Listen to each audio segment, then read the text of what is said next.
पूजनीय संत समाज, धर्म प्रेमी बंधुओं और देवियों,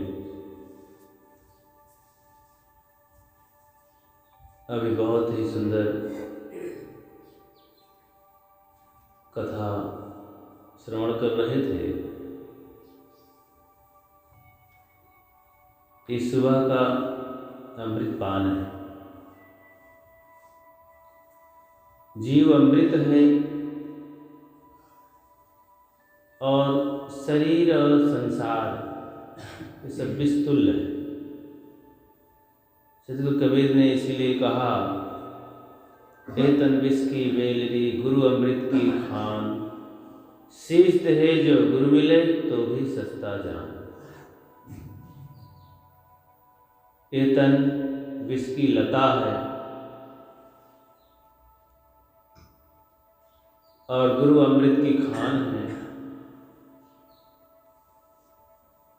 शीश है जो गुरु मिले, सिर देने से गुरु मिल जाए तो सस्ता ही है। मतलब किसी प्रकार विनम्रता से, प्रार्थना से, कष्ट उठाने से, उनके चरणों में शीश धरने से, निवेदन से हमें गुरु की कृपा मिल जाए, गुरु का ज्ञान मिल जाए, गुरु की भक्ति मिल जाए तो बहुत सस्ता है।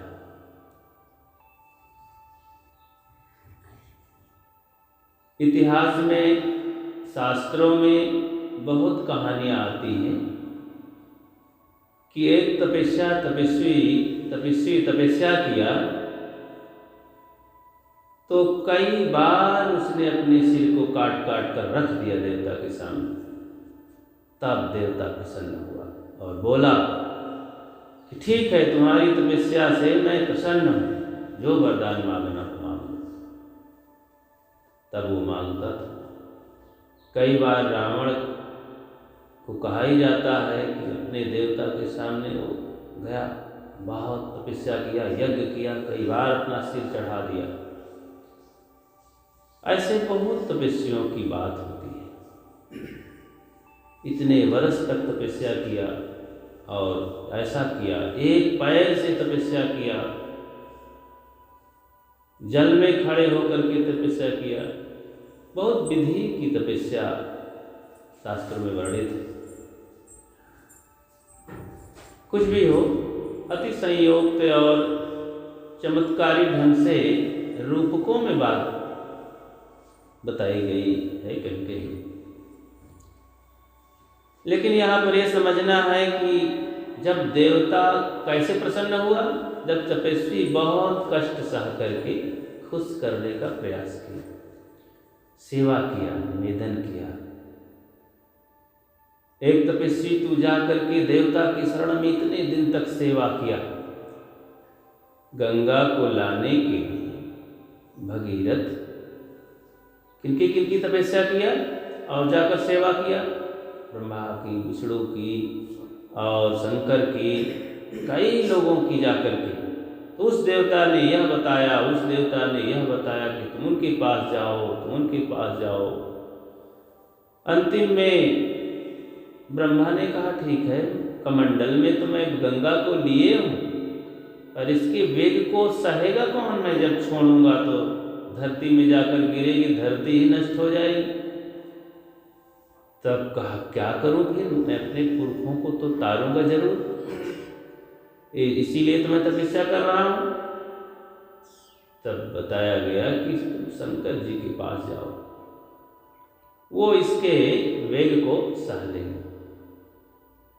शंकर जी के पास गए, बहुत दिनों तक तपस्या की, उनकी सेवा के लिए तत्पर रहे, निवेदन करे, उनकी करते रहे। तब शंकर जी प्रसन्न हुए। इस प्रकार से उन्होंने गंगा को संभाल करके धरती पर ला दिया। ये भी एक कथा है। गंगा एक नदी है, सदा से रही है। इसके लिए किसी देवता को लाने के लिए तपस्या नहीं करना पड़ेगा। तमाम कहानियां हैं इसके पीछे, वो काल्पनिक कहानियां हैं। तो यहाँ पर बात है कि कथन होता है कि देवता कैसे प्रकट हुआ। मैं कह रहा था कि गुरुदेव, गुरु संत हमें ज्ञान दे दें, कितना भी सेवा करना पड़े उनकी कृपा हमें मिल जाए। कृपा है उनकी, क्या, उनका ज्ञान, उनका आशीर्वाद है और कृपा है। बोध ज्ञान रहने का जो उनके है, जिस कारण से वे सुखी हो गए हैं, शांत हो गए हैं, जीवन जी रहे हैं, वही चीज उस कारण को हमें बता दें, हम भी आचरण करके उसी तरह बोधवान हो जाएं, हमारे भी दोष दूर हो जाएं। इसके लिए जो भी साधन अपनाना पड़े, सेवा करनी पड़े, कष्ट सहना पड़े, वो करना चाहिए।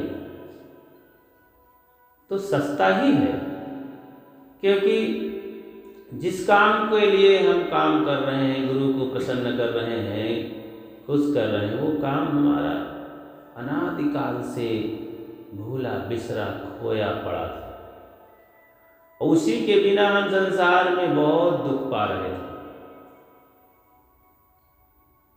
किसके बिना?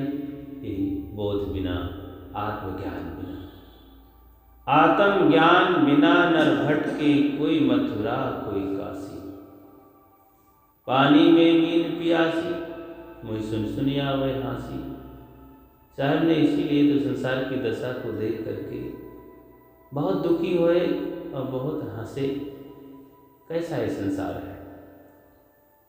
पानी में रह करके मछली प्यासी है, सूर्य ही सूर्य को खोजने चला, चंद्रमा ही चंद्रमा को खोजने चली। पानी ही प्यासा मर रहा है, भोजन ही भूखा मरने लगा, तो अब कहाँ संभावना है कि भूख खत्म करने की? पानी ही प्यासा हो गया तो अब कैसे तृप्त होगा? सूर्य ही सूर्य को खोजने चला तो कहाँ फिर अब मिलेगा वो सूर्य दूसरा? ऐसे ही आत्मा स्वयं आत्मा को खोजने चल रही है, तो अब कहाँ मिलेगा? क्योंकि आत्मा के अलावा कुछ है ही नहीं। तो आत्मा के अलावा दूसरी आत्मा कहाँ कि जो उसे मिल जाए? अरे जो भी आत्माएं हैं यहाँ सब भिन्न भिन्न, ये तो शरीर के संबंध से जाहिर हो रही। बाकी जब हम अपने स्वयं स्वरूप में जाएंगे तो कहीं कोई आत्मा बाहर नहीं, मैं हूँ, दूसरी का खबर ही नहीं। शरीर संबंध से ये सब के अंदर बैठा हुआ आत्मा समझ में आता है कि ये भी है मेरे जैसे, ये भी है मेरे जैसे। शरीर अलग है, संसार अलग है और जीव अलग है। तो शरीर संसार एक ही बात है, शरीर और जीव अलग अलग है। लेकिन ये अनादि काल के भूल बस, अज्ञान बस, अपने को न जान करके हम इसी में पड़े हैं और दुख भोग रहे हैं। जय सब कुछ कर थके, जिसके लिए सब कुछ करके थक गए थे और नहीं मिला था। जिसके लिए, जिस चीज को पाने के लिए, किस चीज को पाने के लिए? सुख। एक शब्दों में कहा जाए तो सुख के लिए ही तो हम परेशान हैं। सुख के लिए ही देह जब बाहर आती है, माना कि सुख के लिए बाहर आया जीव, शरीर धारण किया, तो सुख के लिए ही फिर रोया, चिल्लाया, तो माँ ने उसे संभाला, जल्दी से झाड़ा पोंछा, साफ किया। सुख के लिए फिर रोता रहा, कई महीनों रोता रहा, सालों रोता रहा। अम्मा उसे चुप कराती रही, मालिश करके चुप कराती रही, नहला धुला के चुप कराती रही, कपड़ा ओढ़ाती रही, दवाई करती रही, पालती रही, खिलाती रही। जब जब रोया, सुख के लिए रोता और चिल्लाता और माँ संभालती। फिर माँ का संभालना बंद हो गया, बड़ा हो गया, तो सुख के लिए पढ़ने लगा, उसमें नहीं सुख मिला, तो सुख के लिए फिर नौकरी करने लगा, उसमें भी नहीं मिला, तो फिर सोचा कि शायद अलग मिले, तो शादी में सुख के लिए शादी किया तो उसमें भी नहीं मिला। सोचा बच्चे होंगे तो सुख मिलेगा, फिर बच्चे हुए उसमें भी सुख नहीं मिला। तो सोचा अब नाती होंगे तो सुख मिलेगा, तो उसमें भी नहीं मिला। तो फिर रोने लगा। तो सोचा पनाती होंगे तो सुख मिलेगा, उसमें भी नहीं मिला। तो सोचा चलो हटाओ, ये सब नाती पनाती सब दुख देने वाले हैं, ठीक नहीं है, चलो भगवान के भजन करें। तो गया पत्थर पानी पूजने लगा, गिड़गिड़ाने लगा, तो उसमें भी सुख नहीं मिला। पंडित पुजारी डांट देते थे, गाली दे देते थे, पैसा नोच लेते थे, कुछ नहीं रहा। तो हटा दिए धक्का मार करके। तो चलो अब क्या करें, अब बैठ करके मंदिर के दरवाजे पर भीख मांगी, वहीं खा लेंगे, बड़ा सुख मिलेगा। वहाँ भी गए तो नाना प्रकार के ताने बाने गाली सहता रहा, कुछ नहीं मिलता था। तो फिर धीरे धीरे एक दिन जर्जर होके मर गए, सुख नहीं मिला। सुख के लिए सारा कार्य किया, सुख के लिए भक्ति भी किया, लेकिन भक्ति कर लिया तमाम गलत ढंग से, विपरीत दिशा में चला गया, भटक गया। चले तो थे कि चीनी खरीदेंगे बढ़िया, लेकिन नमक के ढेर में पहुंच गए। तो इसीलिए सतगुरु कबीर कहते हैं, साई दीनो खाड़ को खारी मुझे गंवार। बयाना तो दिया था कि हम खाड़ खरीदेंगे बढ़िया वाला, और खारी के चक्कर में पड़ गए, खाने लगा। तो जीवन तो मिला था यही खाड़ लेने के लिए, आत्मबोध के लिए, विचार के लिए, शांत के लिए, गुरु भक्ति करके हमें शांत मिले। लेकिन अज्ञानवश भूलवश भटकता रहा इस संसार में, विपरीत दिशा में चला गया।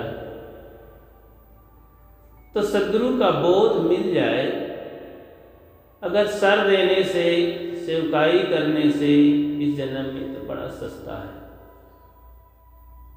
क्या लगता है इसमें? इसीलिए तो कहने वाले किसी बोधवान ने बड़े सस्ते ढंग से मस्तानगी में कह दिया कि पैसा लगे न कौड़ी दाम, बोल कड़ा कर राजा राम। सब चीज में तो पैसा कौड़ी है, बहुत दाम, बड़ी मशक्कत लगती है। अब भक्ति भजन में क्या, देखो ओढ़ बेढ़ के बैठ जाओ, तो ज्ञान विचार में रमे रहो और सब कुछ छोड़ दो। पकड़ने में बहुत झंझट है। सतगुरु विशाल देव ने कहा, त्यागत थोड़ा कष्ट है, भोगत होय अथाह।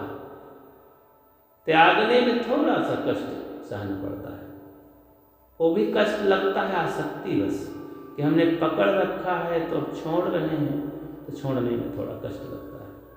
लेकिन ग्रहण करने में, पकड़ने में तो बहुत दुख मिलता है। और छोड़ दें हम, क्योंकि हमारी कुछ चीज है ही नहीं यहाँ, कुछ भी चीज नहीं हमारी है, एक तिनका भी नहीं है, छोड़ दें। लेकिन मान लिए हैं, इसलिए छोड़ने में बहुत कष्ट जाता है। जब बोध हो गया, ज्ञान हो गया, गुरु ने समझा दिया कुछ नहीं होता, तब छोड़ने में फिर कोई बल नहीं लगता है, छोड़कर आदमी चल देता है। वो ताकत लानी पड़ती है दिमाग में, जब वो बात बैठ जाती है।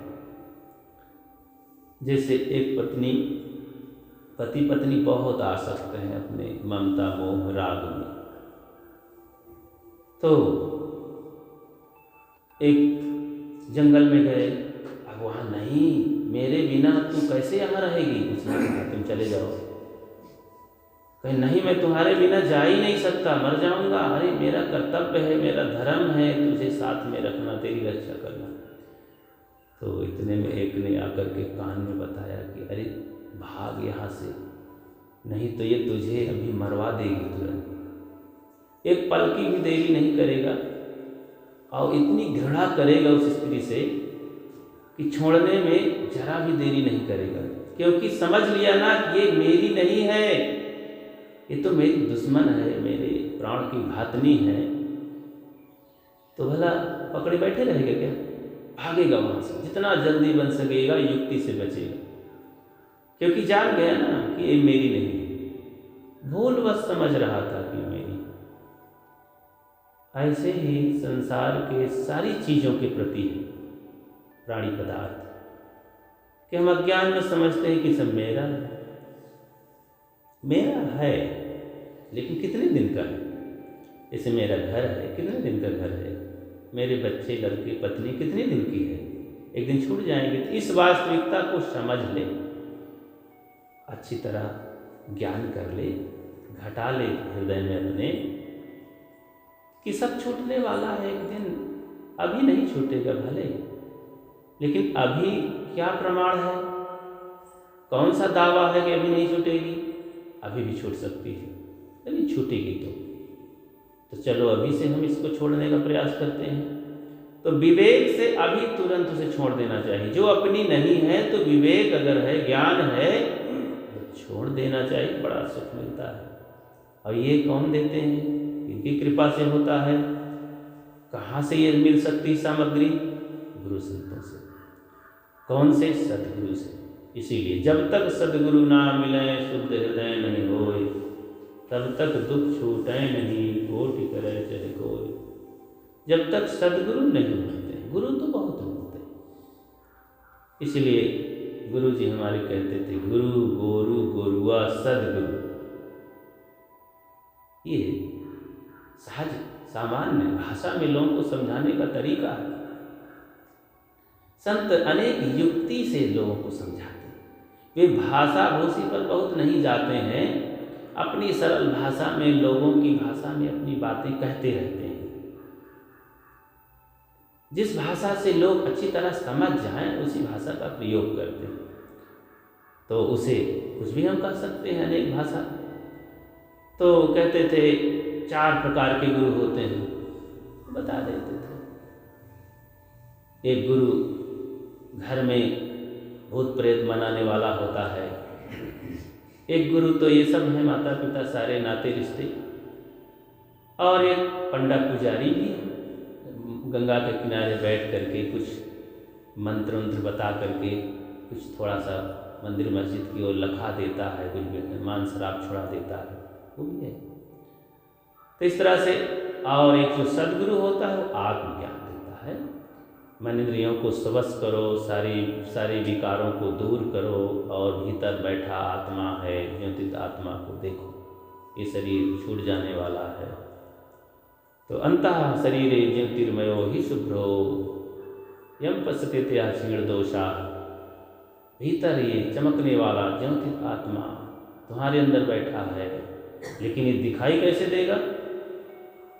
यम पश्यते क्षीण दोषा। जब तुम्हारे सारे दोष धुल जाएंगे, विकार, काम, क्रोध, लोभ, मोह, राग, द्वेष, ईर्ष्या, घृणा, मत्सर, तमाम ये जो विकार हैं, कचड़े, गंदगी, ये धुल जाएगी, तब वो आत्मा चमकेगा, तब वो दिखाई देगा। ऐसे नहीं दिखाई देगा। इसलिए ज्योतित आत्मा को देखने के लिए अपने विकारों को धोना ही गुरु भक्ति है। तो गुरु भक्ति में आकर के हमें इस आत्मा को चमका लेना है। इसीलिए तो गाते हैं कि ज्ञान गंगा नहा लो प्यारे मना, ज्ञान गंगा नहा लो प्यारे मना, दाग दिल का धुला लो प्यारे मना, ज्ञान गंगा नहा लो प्यारे मना। अय मन, ज्ञान गंगा में निमज्जन करो, यहाँ दाग छूटेगा मन का, इंद्रियां स्वश होंगी, सद्गुणों का जन्म होगा, विकार कमज़ोर होंगे, और फिर क्या पूछना, हम कल्याण की पूंजी दे करके अपना कल्याण कर लेंगे। शांति और निर्मल जीवन हो जाना कल्याण है। यही भगवान की और परमात्मा की प्राप्ति है। इसीलिए हम सब सद्गुरुओं की शरण में हर कष्ट सह करके भक्ति भजन करें, तभी जीवन कल्याणमय होगा, और इसी के लिए जीवन मिला है। बोलिए सद्गुरु देव की जय।